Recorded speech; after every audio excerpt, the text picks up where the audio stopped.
émissions préférées, elles sont toutes sur Radio Grand Lac.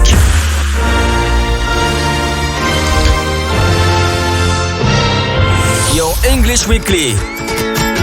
Your English Weekly. La chronique 100% en anglais de Radio Grand Lac avec Sinead. Bonjour chers auditeurs, bienvenue à Your English Weekly, Radio Grand Lac 92.1 FM, l'émission qui vous présente le meilleur de la langue, de la culture et du divertissement en anglais. Je suis votre animatrice Naomi, la collègue de Sinead, et je suis ravie d'être ici avec vous aujourd'hui. Vous pouvez me trouver à Your English Workshop à Aix ou à l'Aravoir pour les cours de niveau pré-intermédiaire. Pour info, nos stages d'enfants primaires et collèges d'avril sont ouverts pour l'inscription à Aix-les-Bains. Notre épisode d'aujourd'hui est de niveau A2 B1 avec un contenu passionnant qui non seulement améliorera vos capacités d'écoute, mais vous divertira également tout au long de l'émission avec un jeu de mots de Tim. Tout est sur Your English Weekly. Vous pouvez réécouter cette émission sur YouTube. Good afternoon, lovely listeners. Welcome to Your English Weekly, the show that brings you the best of the English language between culture and entertainment. I'm your host, Naomi, and I'm thrilled to be here with Tim. Hi, Tim. Hi, Naomi. How are you today? Fine. How are you? Good. I'm enjoying this lovely spring weather. Yeah, it's lovely. Yes, there is. So, listeners, please stay tuned with myself and Tim today on 92.1 FM, and we are here to help you improve your listening skills and keep you entertained throughout the program on Your English Weekly. So don't miss out on the fun. Tune in, turn up the volume, and make your English learning an unforgettable experience.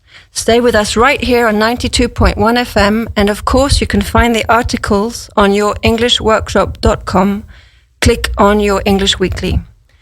Well, Tim, can you tell our listeners what today's episode is about? Well, it's something I found in the English Now magazine, and it's feeling stress. Well, all of us deal with stress, and try cuddling a cow. So it did bring sort of a smile to my mouth. Okay, and what level is that, Tim? It's level B1. Okay, and I'll be talking about Beatrix Potter, A2 level, Okay. Tim. Can you tell me your pun before we give all the vocabulary to our listeners? Yes, of course. Okay, so 2 windmills are standing in a wind farm. One asks, "What's your favourite kind of music?" The other says, "I'm a big metal fan." I'm a big metal fan. Did you get that? I didn't get it straight away, I have to admit. Yeah, so I'm a big metal fan. Je suis un grand ventilateur en métal. Oui. Or, je suis un fan de... Heavy metal. Heavy metal fan. Yes, indeed. So, okay, so there's a few vocab words I've highlighted which pop up in my article. Mm-hmm. And that is, first of all, to cuddle. Which means faire un câlin. A cow. Une vache. Far and wide. De partout. Cheese. Fromage. Dairy farming. Élevage laitier. A sharp fall. Une baisse drastique. Along with. Ainsi que. And sustainable farming. L'agriculture durable. Okay. So anyway, the article is which is about this lady called Fiona Wilson and her co-farmers that started offering cuddle sessions as a way to diversify as the economic reality of dairy farming suffered due to a sharp fall in milk prices along with high inflation. So visitors that are going at this farm are coming from far and wide. Mm-hmm. The farm's called Dumble Farm. It's in East Yorkshire in England. And obviously they're not just coming for delicious milk, yogurt or cheese. They're coming to cuddle the cows as a form of therapy. That's good. It's good, yeah. I've never heard of cuddling cows, so I'm quite interested. apparently it reduces anxiety, which it's an animal after all, isn't it?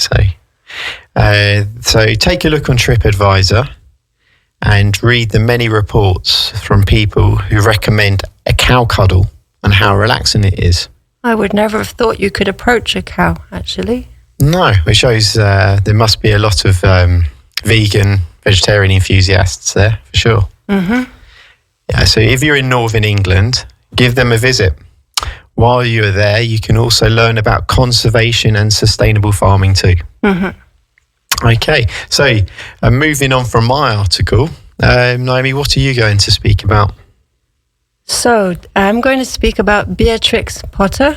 Okay, that's what we're going to be doing in the stage. Yeah. Okay. Yeah. In the stage in April, we're going to be working on Beatrix Potter. So I thought I'd give you a bit of information about her in a few words. Wow. Okay. So who is she? So she was an English author born on July the 28th, 1866 in London, England. Okay. And she wrote and illustrated 23 children's books, the most famous of which is The Tale of Peter Rabbit. Oh, yeah, I know the book. Yeah, I think many English children have those books. Yes. And this book was published in 1902. And all of her books are beloved for their charming illustrations and beautiful animal characters. Wow, okay. I think they made a film on that recently, didn't they? In, I think, 2019. Yeah. Yeah. James Corden was the... James Corden, okay. Yeah, I think he's the... Director? No, he was the rabbit, Peter Rabbit voice. The voice of Peter Rabbit. Okay. I believe that was him. He's a funny guy. Okay, what made the book so special? So these books are very special for several reasons. Firstly, Beatrix Potter's charming pictures brought her animal characters to life in a way that captivated young readers. And secondly, her stories often spoke about adventure, friendship, and the importance of nature, making them both entertaining and educational. Her simple language and engaging storytelling made her books accessible to children of all ages. Okay. And so I thought she could draw as well, couldn't she? She was a very, very good artist. Yeah, beautiful. So that's probably what helped, like the animation, the written words in the book. Yeah. Must be lovely for kids, obviously. Yeah, actually in the beginning, she didn't want the pictures to be in colour. She wanted them to be in black and white. Ah. They were all what you call line drawings. Line drawing. Didn't they used to come as well? I think I remember hearing about this used to come to life too. She because she has such a vivid imagination, they used to come to life, the drawings, and it would help her imagine story as well. Yeah. That's okay. And so where could we go to see her work? So when Beatrix Potter became successful, she moved when she started to make money as a woman in that time. Yes. She moved out of London and she bought a farm in the Lake District in England. Lovely. Where she spent the rest of her life. So that's where you can find out and visit her world. Wow. In the Lake District, which you can read about in Go magazine. Okay, good. And this is where she lived and found the inspiration for many of her stories with all the animals. And so there is a Beatrix Potter gallery in a place called Hawkshead. Right. Which displays her original illustrations and manuscripts.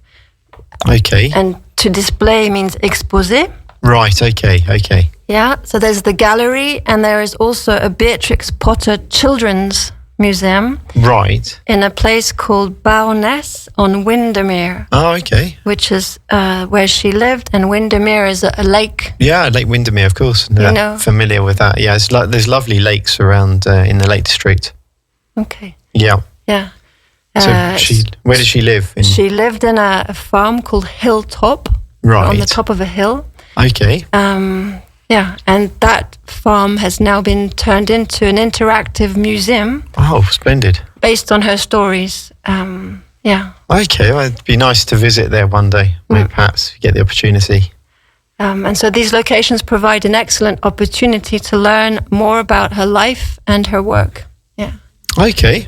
So she was actually a very prominent conservationist in England. Right. Okay. Which means that she was someone who helped take care of the British landscape and preserve it. Wow. And when she died, she gave most of her land to the National Trust. Oh, right, okay. You know what the National Trust is? I do know the National Trust. I mean, they kind of preserve, don't they, the old buildings, and there's a lot of big, famous landmarks, aren't they, which are owned by the land. Buildings, and I think also the nature. Nature, yeah. Okay. Well, that's very interesting. All right, so before we finish, shall we revise the vocabulary for today? Yes, of course. So which ones we're going to go for? To cuddle? So faire un câlin. Écal. Une vache. Far and wide. De partout. Cheese. Fromage. Dairy farming. Élevage laitier. A sharp fall. Baisse drastique. Along with. Ainsi que. And sustainable farming. Agriculture durable. Okay, so I hope you learned more with myself and Tim today and expanded your vocabulary. You can listen to this podcast on YouTube. Join Sinead every week for engaging and enriching articles in the English language. Your English Weekly airs from 12:15 to 12:30, providing the perfect dose of language and culture to brighten your day. Don't miss out on the fun. Tune back in next week on 92.1 FM. And until then, bye from us to you. Bye. Your English Weekly. Your English Weekly. La chronique 100% en anglais de Radio Grand Lac avec Sinead.